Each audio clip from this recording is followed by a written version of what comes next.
ये ग ये तारिणी ये काय ग बाळा? बाबा ते जेवण तयार आहे, वाढायला घेऊ का? दया पप्पा, जेवायला घेता का? नाही, औषधं पण घ्यायची आहेत ना नंतर. निशिता, बरं झालं तू आलीस. आम्हाला जरा तुझ्याशी बोलायचं होतं. माझ्याशी? हो, म्हणजे खरं तर आम्हाला तू आणि तारिणी तुम्हाला दोघींची जरा एकत्रच बोलायचं होतं. काय आहे, उद्या माघी गणेश जयंती आहे. ऍक्च्युली मलाही तुमच्याशी बोलायचं होतं. गणेशोत्सवासाठी आम्हीही काहीतरी प्लॅन केलाय तो. होय, काय काय बरं, काय प्लॅन केलाय तुम्ही? प्लॅन म्हणजे काय असणार? सकाळी लवकर उठायचं, छान सगळी तयारी करायची आणि गणपती बाप्पाचं स्वागत करायचं. एवढाच प्लॅन आहे, अजून काय प्लॅन असणार? हो ना निशी?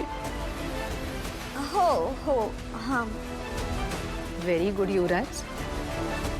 तू पूजेसाठी तयार होतोयस, एवढा विचार करतोयस, हा खरंच खूप छान इनिशिएटिव्ह आहे. तुला खरं सांगू, लग्नानंतर तुझ्यात खूप बदल झालाय.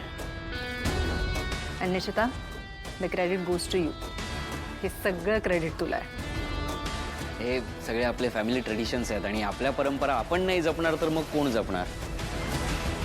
हो दया पप्पा, मी तर उद्या पूजेसाठी साडीही काढून ठेवली आहे. वा वा वा. हे तुमच्या दोघांचा उत्साह बघून खरंच खूप खूप आनंद होतोय मला. पण तरी उद्याच्या पूजेला केदार आणि तारिणी हे दोघेच बसतील. हं?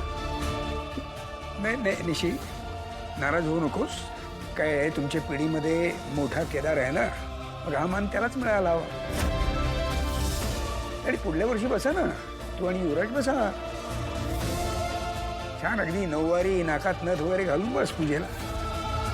त्यापेक्षा मान द्यायचा नाहीये असं सांगा ना सरळ. अशी आमिषा दाखवण्यासाठी लहान नाहीयेत ते. बाबा, मला काय वाटतं, देवासमोर कुठे काय लहान आणि मोठं ना. निशी आणि युवराजला बसायचं असेल तर बसू देत पूजेला, आम्हाला काहीच प्रॉब्लेम नाहीये.